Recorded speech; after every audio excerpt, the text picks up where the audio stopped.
ಶ್ರೀ ಗಣೇಶಾಯ ನಮಃ. ಶ್ರೀ ಗುರುಭ್ಯೋ ನಮಃ. ಶ್ರೀ ಸರಸ್ವತ್ಯೈ ನಮಃ. ಶ್ರೀಮಾತ್ರೇಯ ನಮಃ. ಎಲ್ಲರಿಗೂ ನಮಸ್ಕಾರಗಳು. ಆತ್ಮೀಯರೇ, ಸೌಂದರ್ಯ ಲಹರಿಯ 61ನೆಯ ಶ್ಲೋಕ.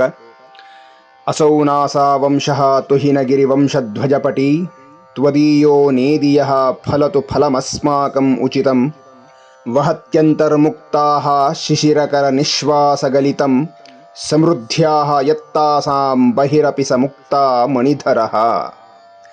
ಹೇ ಹಿಮವಂತನ ವಂಶದ ಕೀರ್ತಿಧ್ವಜಳೆ, ನಿನ್ನ ನಾಸಿಕವೆಂಬ ವಂಶವು ತನ್ನೊಳಗೆ ಅದೆಷ್ಟೋ ಮುತ್ತುಗಳನ್ನು ಅಡಗಿಸಿಕೊಂಡಿದೆಯಮ್ಮ.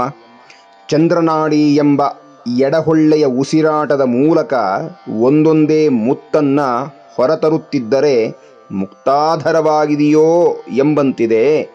ಅಂತಹ ನಿನ್ನ ನಾಸಾ ವಂಶವು ನಮಗೆ ಯೋಗ್ಯವಾದ ಇಷ್ಟಾರ್ಥಗಳನ್ನು ದಯಪಾಲಿಸಲಿ ಅಂತ ಹೇಳಿ ಈ ಶ್ಲೋಕದಲ್ಲಿ ಶ್ರೀ ಶ್ರೀ ಶಂಕರ ಭಗವತ್ಪಾದರು ಅಮ್ಮನ ಮೂಗುನತ್ತಿನ ಸ್ಮರಣೆಯನ್ನು ವರ್ಣನೆಯನ್ನು ಮಾಡಿದ್ದಾರೆ.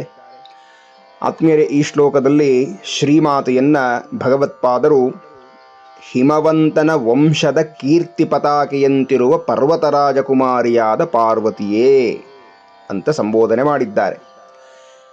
ಹಿಮವಂತನ ವಂಶಕ್ಕೆ ಕೀರ್ತಿ ಬಂದಿದ್ದೇ ಶ್ರೀಮಾತೆಯು ಆ ವಂಶದಲ್ಲಿ ಅವತಾರ ಮಾಡಿದ್ದರಿಂದ.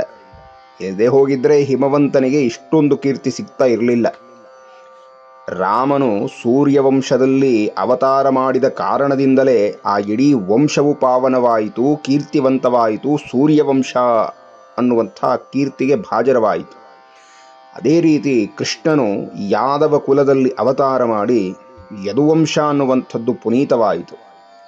ಹಾಗೆಯೇ ಅಮ್ಮನ ಅವತಾರದಿಂದ ಈ ಪರ್ವತರಾಜನ ವಂಶವೇ ಪರಮಪಾವನವಾಯಿತು ಮತ್ತು ಆ ವಂಶದ ಕೀರ್ತಿಯ ಪತಾಕೆ ಹಾರಿಸಿದವಳು ಜಗನ್ಮಾತೆ, ಪತಾಕೆಯಂತೆಯೇ ಇದ್ದಾಳೆ ಅಂತ.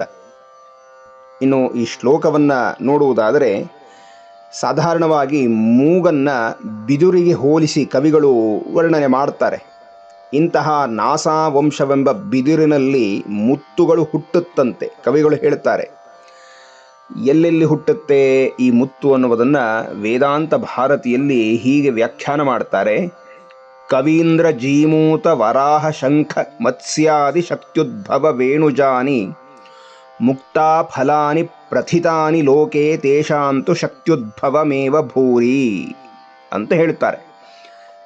ಅಂದರೆ ಆನೆಯ ಕುಂಭಸ್ಥಳ, ಮೋಡ, ಕಾಡುಹಂದಿ, ಶಂಖ, ಮೀನು, ಸರ್ಪ, ಮುತ್ತಿನ ಚಿಪ್ಪು ಮತ್ತು ಬಿದಿರು, ಇದರಲ್ಲಿ ಮುಕ್ತ ಅಂದರೆ ಮುತ್ತು ಹುಟ್ಟುತ್ತೆ ಅಂತ ಹೇಳಿ ಪ್ರಾಚೀನರು ಹೇಳುತ್ತಾರೆ. ಹೀಗೆ ಬಿದಿರಿನಂತಿರುವ ಅಮ್ಮನ ಮೂಗಿನ ಎಡಹೊಳ್ಳೆಯಿಂದ ಆ ನಿಶ್ವಾಸ ಹೊರಗಡೆ ಬರುವಾಗ ಅಲ್ಲಿಂದ ಒಂದು ಮುತ್ತು ಹೊರಬಂದು ಆ ಬುಲಾಕಿ ಎಂಬ ಮೂಗಿನ ಆಭರಣದಲ್ಲಿ ನೇತಾಡ್ತಾ ಇದೆಯಂತೆ. ಮತ್ತೆ ಹೊರಗೆ ಬಂದದ್ದು ಒಂದೇ ಆದ್ದರಿಂದ ಒಂದೇ ಮುತ್ತು ಅಂತ ತಿಳಿಯಬಾರದು. ಲೆಕ್ಕವಿಲ್ಲದಷ್ಟು ಮುತ್ತುಗಳು ಆಕೆಯಲ್ಲಿ ಇದೆ. ಇದರ ಆಂತರ್ಯವೇನು ಅಂದರೆ, ಮುತ್ತನ್ನು ಸೃಷ್ಟಿಸುವ ಕುಲ ಈ ಹಿಮವಂತನ ಕುಲ. ಇಲ್ಲಿ ಎಡಮೂಗಿನ ಹೊಳ್ಳೆಯಿಂದ ಅಂತಂದರೆ ಚಂದ್ರನಾಡಿಯಿಂದ ಅನ್ನುವ ವರ್ಣನೆ ಇದೆ ನೋಡಿ. ಇಡಾಚ ವಾಮ ನಿಶ್ವಾಸ ಸೋಮಮಂಡಲ ಗೋಚರ ಪಿತೃಯಾನಮಿತಿ ಜ್ಞೇಯಂ ವಾಮಮಾಶ್ರಿತ್ಯ ತಿಷ್ಠತಿ ಅಂತ ಹೇಳಿ ಯೋಗಶಾಸ್ತ್ರದ ವಾಕ್ಯದಂತೆ ಭಗವತ್ಪಾದರು ಈ ಶ್ಲೋಕದಲ್ಲಿ ಶಿಶಿರಕರ ನಿಶ್ವಾಸಗಲಿತಂ ಅಂತ ಹೇಳ್ತಾರೆ. ಅಂದರೆ ನಮ್ಮ ಮೂಗಿನ ಬಲಭಾಗ ಹೊಳ್ಳೆ ಸೂರ್ಯನಾಡಿ, ಅಲ್ಲಿಂದ ಉಸಿರನ್ನು ಒಳಗಡೆ ತಗೋತೇವೆ. ಆಮೇಲೆ ಕುಂಭಕ ಒಳಗಡೆ ಸ್ವಲ್ಪ ಕಾಲ ನಿಲ್ಲಿಸ್ಕೊಳ್ತೇವೆ. ಮತ್ತು ಎಡಭಾಗದ ಹೊಳ್ಳೆಯಿಂದ ಅಂದರೆ ಚಂದ್ರನಾಡಿಯಿಂದ ಉಸಿರನ್ನು ಹೊರಗಡೆ ಬಿಡುತ್ತೇವೆ. ಹಾಗೆ ಶ್ರೀಮಾತೆಯು ಉಸಿರನ್ನು ಹೊರಗಡೆ ಬಿಡುವಾಗ ವಹತ್ಯಂತರ್ಮುಕ್ತಾಃ ಒಂದು ಮುತ್ತು ಹೊರಗಡೆ ಬಂತಂತೆ. ಇದ್ಯಾವ ಮುತ್ತನ್ನು ಅಮ್ಮ ಹೊರತಂದಳು ಅಂತಂದರೆ ಉಪಾಸಕರು ಹೇಳ್ತಾರೆ, ಅಮ್ಮನನ್ನೇ ಉಸಿರಾಗಿಸಿಕೊಂಡು ಉಪಾಸನೆ ಮಾಡಿದಂಥ ಮಹಾಭಕ್ತರನ್ನು ಜಗನ್ಮಾತೆ ತನ್ನಲ್ಲಿ ಲಯ ಮಾಡಿಕೊಂಡಿದ್ದಳು.